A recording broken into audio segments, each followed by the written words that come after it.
Breaking news చూస్తున్నాం. అక్రమ సంబంధం ఓ మహిళ ప్రాణాలు తీసింది.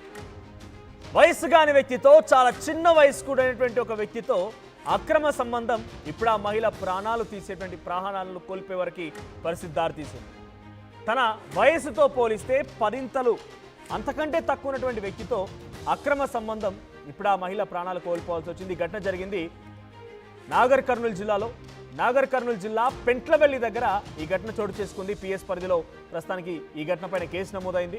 అయితే భర్తకు విడాకులు ఇచ్చింది స్వర్ణలత అనే మహిళ. ఆ మహిళకి 38 ఏళ్ల వయసు. అయితే కొల్లాపూర్ చెందిన ఈ స్వర్ణలత అనే మహిళ తన భర్తతో విడాకులు ఇచ్చిన తర్వాత ఒంటరిగా ఉంటుందట. ఒంటరిగా ఉంటున్నటువంటి ఆ మహిళ తన వయసు కంటే చాలా చిన్నమైనటువంటి ఒక యువకుడితో, ఇక్కడ ఫోటోలో కనిపించినటువంటి యువకుడు ఆయనే, ఆ యువకుడితో అక్రమ సంబంధాన్ని కొనసాగించింది. అయితే ఆ యువకుడు ఈ మహిళను కాదని చెప్పి వేరే ఒక అమ్మాయిని పెళ్లి చేసుకోవడం కోసం సిద్ధమయ్యాడట. అంతా సిద్ధమైపోయింది. ఇక రేపు మాపో పెళ్లికి సంబంధించి అన్ని ఏర్పాట్లు జరగబోతున్నాయి. అంతలోనే నన్ను పెళ్లి చేసుకుంటావా, వ్యవహారం బయట పెట్టాలని చెప్పి ఈ సదరు మహిళ బ్లాక్మెయిల్ చేయడంతో ఇక చేసేదేం లేక ఆ మహిళని ఎలాగైనా అడ్డు తొలగించాలని చెప్పి ఆ మహిళని హతమార్చి ఆ మహిళని పూర్తిగా తగలబెట్టి, అంటే పూర్తిగా తన మృతదేహానికి సంబంధించి ఆనవాళ్ళు కూడా లేకుండా పూర్తిగా తగలబెట్టేసి ఆ మహిళ నుంచి దూరం జరగాలనుకున్నాడు ఈ యువకుడు. అన్నంత పని చేసేశాడు. అయితే ఈ నెల 8వ తేదీన మంచాల కట్ట వద్ద స్వర్ణలత అనేటువంటి ఈ మహిళ యొక్క మృతదేహం లభించింది. అయితే మొత్తానికి గుర్తుపట్టలేని పరిస్థితుల్లో ఆ మహిళ మృతదేహం కనిపించింది. 13వ తేదీన అటు తండ్రి, అంటే ఈ స్వర్ణలత తండ్రి ఫిర్యాదు చేయడంతో ఎంక్వైరీ మొదలైంది. ఇక అసలు విషయం బయటపడింది. విజయ్ కుమార్, ఇక్కడ ఫోటోలో కనిపించినటువంటి ఆ యువకుడు వయసు 23 ఏళ్ళు. కుడివైపున మీకు కనిపిస్తున్నటువంటి ఆ మహిళ వయసు 38 ఏళ్ళు. స్వర్ణలత ఆల్రెడీ భర్త పెళ్ళైంది. భర్తతో విడాకులైన తర్వాత వేరే ఒక చోట నివాసం ఉంటుంది. కొల్లాపూర్ నుంచి వచ్చి నాగర్ కర్నూలు జిల్లా పెంట్లవెల్లి దగ్గర ఆ పరిధిలో నివాసం ఉంటుంది. విజయ్ కుమార్ అనేటువంటి ఈ యువకుడితో పరిచయం పెరిగింది. ఈ పరిచయం కాస్త వారి మధ్య స్నేహంగా, అతను అక్రమ సంబంధంగా మారింది. సో అక్రమ సంబంధాన్ని కొనసాగిస్తే ఎలాగైనా నన్ను పెళ్లి చేసుకోవాలని చెప్పి స్వర్ణలత పదే పదే పట్టుబట్టడంతో నేను వేరే పెళ్లి చేసుకుంటున్నాను, నేను పెళ్లి చేసుకోవడం కుదరని చెప్పినా కూడా బ్లాక్మెయిల్కి దిగింది ఆ సదరు మహిళ స్వర్ణలత. సో విజయ్ కుమార్ దీంతో ఆ మహిళని హతమార్చాడు. ఆ మహిళని హతమార్చి ఆ మహిళని పూర్తిగా గుర్తుపట్టలేని పరిస్థితుల్లో అంత దారుణంగా తగలబెట్టేశాడు. తండ్రి ఇచ్చినటువంటి స్వర్ణలత తండ్రి ఇచ్చినటువంటి ఫిర్యాదు మేరకి అసలు విషయం బయటపడింది. సో ప్రస్తుతానికి మాట్లాడుదామని పిలిచాడట. ఈ బ్లాక్మెయిల్ అంశం ఇవన్నీ వద్దు, మాట్లాడుకుందామని పిలిచి గుట్టపైకి తీసుకెళ్ళి చాలా దారుణంగా హతమార్చాడు. ఆ తర్వాత ఇప్పుడు పోలీసులు విచారణలో తేడతెల్లమవడంతో నేరాన్ని ఒప్పేసుకున్నాడు సదరు నిందితుడు. ఒకసారి మా ప్రతినిధి శివాజీ దగ్గరికి వెళ్దాం. శివాజీ, సో ఘటనకు సంబంధించి అప్డేట్స్ ఏంటి? ప్రస్తుతానికి ఆ యువకుడు ఏం చెప్తున్నాడు?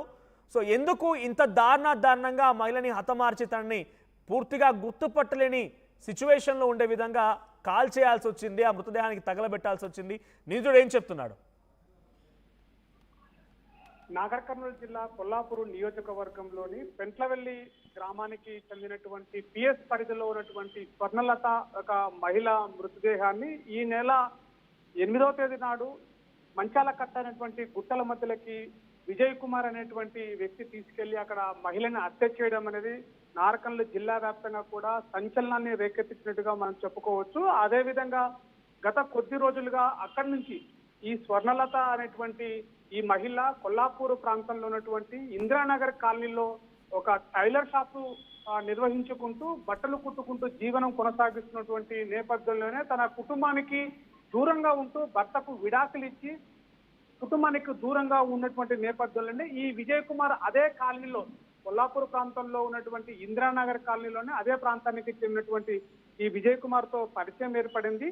వీళ్ళిద్దరు కూడా కొద్ది రోజులు ప్రేమాయణం సాగించుకున్నారు. అదేవిధంగా ఈ ప్రేమాయణంలోనే ఇద్దరు కూడా శారీరకంగా కలుసుకున్న తర్వాత ఈ విజయ్ కుమార్ మరొక అమ్మాయితోటి ప్రేమలో పడడం అనేది జరిగినటువంటి పరిస్థితి. ఈ నేపథ్యంలోనే ఈ స్వర్ణలత తన యొక్క విజయ్ కుమార్ కు ఫోన్ చేయడము, ఫోన్కు సరిగ్గా ఆన్సర్ ఇవ్వకపోవడము, తనను బైకాట్ చేయడం అనేది గమనించినటువంటి స్వర్ణలత అసలు ఏం జరుగుతుంది, ఇతను నన్ను ఎందుకు దూరం పెడుతున్నాడు అనేటువంటి విషయాలు గమనించి ఇతను వేరే అమ్మాయితో మళ్ళీ ప్రేమలో పడ్డాడు అని చెప్పేసి స్వర్ణలత ఈ విజయ్ కుమార్ తో మాట్లాడడం జరిగినటువంటి పరిస్థితి.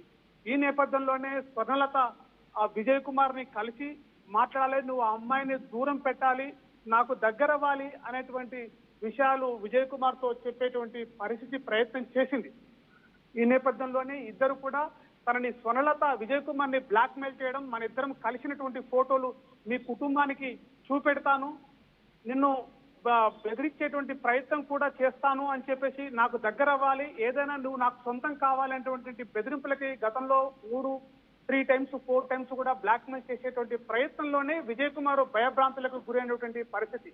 ఈ నేపథ్యంలోనే ఇలాంటి ఫోటోస్ కానీ ఇలాంటి వీడియోస్ కానీ ఎవరికి చూపెట్టు, మన ఇద్దరం కలిసి మాట్లాడుకుందాం, ఆ తర్వాత మనం చర్చించుకునేటువంటి ప్రయత్నం చేద్దాం రండి అని చెప్పేసి విజయ్ కుమార్ చెప్పేటువంటి ప్రయత్నం చేశాడు. విజయ్ కుమార్ కొల్లాపూర్ ప్రాంతంలో ఉన్నటువంటి బజాజ్ అనేటువంటి ఒక ప్రైవేటు సంస్థలో ఉద్యోగం చేస్తున్నటువంటి నేపథ్యంలోనే తను ఈ రేపు మాట్లాడుకుందాం రండి అని చెప్పేసి స్వర్ణలతకి ఫోన్ చేసి చెప్పడము, స్వర్ణలతని కొల్లాపూర్కి నుంచి పెంట్లవెల్లికి రమ్మని చెప్పడం, పెంట్లవెల్లి నుంచి 2-3 కిలోమీటర్ల దూరంలో ఉన్నటువంటి మంచాల కట్ట అనేటువంటి ఒక అటవీ ప్రాంతానికి రమ్మనడము, అక్కడికి తీసుకెళ్లడము, తానే బైక్ మీద ఎక్కించకపోవడము, ఆ మంచాల కట్ట గుట్టల ప్రాంతంలోకి తీసుకెళ్లిన తర్వాత ఇద్దరు కూడా చర్చించుకున్నారు, ఒకరికొకరు వాదనలు చేర్చుకున్నారు.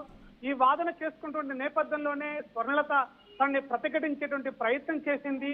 నా యొక్క నీకు నాకు సొంతం కావాలి, ఏదేమైనా సపడుగా ఆ అమ్మాయిని దూరం పెట్టాలి, నువ్వు ఈ ప్రేమాయణం సాగిస్తున్నటువంటి నేపథ్యంలో నువ్వు నాకే సొంతం కావాలని చెప్పేసినట్టు ఒక వాగ్వాదం జరిగినటువంటి నేపథ్యంలోనే ఇద్దరి మధ్యన వాగ్వాదం పెరిగి తనని స్వర్ణలతని విజయ్ కుమార్ గొంతు నిలిమి చంపేయడము, అక్కడనే ఆ గుట్టల మధ్యలోనే పెట్రోల్ కూడా అక్కడ చంపేసిన తర్వాత అక్కడ నుంచి 2 కిలోమీటర్ల దూరంలో ఉన్నటువంటి పెంట్లవెల్లి గ్రామానికి రావడము, విజయ్ కుమార్ ఆ పెట్రోల్ బంక్ లో పెట్రోల్ తీసుకొని అక్కడికి వెళ్లి ఆ స్వర్ణలత పైన పెట్రోల్ పోసి అంటిపెట్టి అక్కడ నుంచి ఆనవాళ్ళు, అంటే పోలీసులకు కూడా చిక్కకుండా అలాంటి ఆనవాళ్ళు కూడా దొరకకుండా పెట్రోల్ పూసి పూర్తిగా దగ్ధం చేసేటువంటి ప్రయత్నం కూడా చేశాడు. ఈ నేపథ్యంలోనే ఈ నెల 8వ తారీఖు నాడు అక్కడ చుట్టుపక్కల ఉన్నటువంటి గుట్టల మధ్యలో గొర్రెల కాపర్లు ఎవరైతే ఉన్నారో ఆ గొర్రెల కాపర్లు, అదేవిధంగా బర్రెలు కాచేటువంటి కాపర్లు ఎవరైతే ఉన్నారో ఈ మృతదేహాన్ని గమనించి వెంటనే శివాజీ ఒక్కడే ఇదంతా చేశాడా? ఆ మహిళని గుట్టపైకి రమ్మన్నాడు, ఓకే, ఆ గుట్టపైన ఆ మహిళని చంపేటువంటి ప్రయత్నంలో ఒక్కడే ఈ దుర్మార్గానికి పాల్పడ్డా, తనతో పాటు ఇంకెవరైనా ఉన్నారా? ఇప్పటికి వరకు ఉన్నటువంటి పోలీస్ ఇన్వెస్టిగేషన్ లో తేలినటువంటి డిఎస్పీ అండ్ ఎస్పీ గారు చేసినటువంటి ఇన్వెస్టిగేషన్ లో ఒక్కడే ఇదంతా కూడా చేసినట్లుగా, అదేవిధంగా ఈ స్వర్ణలతని రమ్మనడము, స్వర్ణలతని తానే మాట్లాడుకుందాము అని చెప్పేసి వచ్చి కొల్లాపూర్ నుంచి పెంట్లవెల్లి ప్రాంతానికి వచ్చిన తర్వాత పెంట్లవెల్లి నుంచి ఈ మంచాల కట్ట ప్రాంతానికి ఒక్కడే బైక్ పైన స్వర్ణలత తీసుకుపోవడము, అక్కడికి వెళ్ళిన తర్వాత ఇద్దరి మధ్యలో వాగ్వాదం జరిగింది. ఏదైతే ఈ నేపథ్యంలో నువ్వు అమ్మాయిని వదిలిపెట్టాలి, లేదా నాకే సొంతం కావాలి, నాకు సొంతం కావడం కోసం నేను ఏమైనా చేస్తానటువంటి వాగ్వాదం జరిగినటువంటి నేపథ్యంలో వెంటనే ఆవేశానికి గురైనటువంటి విజయ్ కుమార్ తను ఒక్కడే ఈ ఘాతుకానికి పాల్పడినట్లుగా పోలీసు విచారణలో తేటతెల్లమైపోయింది. ఈ నేపథ్యంలోనే అక్కడ ఉన్నటువంటి రాయిని తీసుకొని తనను అక్కడ బాధడము, అదేవిధంగా